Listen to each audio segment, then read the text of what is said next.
Hi guys! Give my family 100% protection every day. We will have a game, sabi nga ni Sinya. Meron ako dito. Huwag ka muna gagalaw, anak. Don't move anything. Vixen Healer para sa mabilis na ginawa. Vixen Healer. Meron ako dito 80 pesos. Available in keychain. Itong 80 pesos na to, ilalagay ko sa isa dito sa mga... Ang tawag nito, cup na to. Kapag nahanap ni Mama, sa kanya na. Sa'yo na, Ma. Okay? Wait lang. Ito na lang. Dahil nasa tapat mo na to. Ito pala yung natin. Tingnan mo maigi yan, Ma. Tingnan mo maigi ito, ha? Okay. I-rumble-rumble ko. Anak, wait. Let's do it.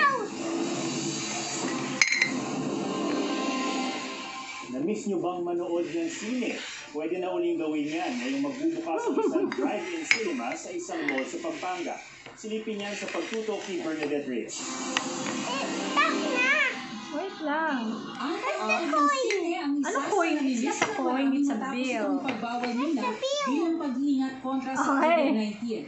Pipili na si Mama. 80 pesos din na. Introducing Driving Cinema. Ang pelikula, mapapanood na habang nasa loob ka ng sasakyan. Abala na ang mga tawag ng isang mall sa Pampanga para sa Driving Cinema sa Pilipinas. Ang bibili ng ticket na akin? ng 400 pesos.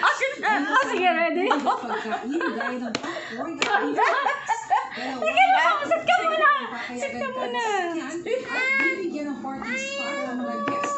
Depende sa laki ng kanilang sasakyan. Ay, siyempre, ito pinapili mo. Isa pa. Sayang, 3,000. 3,000? Hindi napili. Ay, hindi mo na ako pinakita eh. Ayon sa ilang residente, Yun lang. Minsan pa. Wala na. Bye-bye. Say goodbye. Pag sinabi ko na, halimbawa yan ang nakuha ko, sabihin mo naman na, eto naman ang pinapahanap mo sa akin. Wala.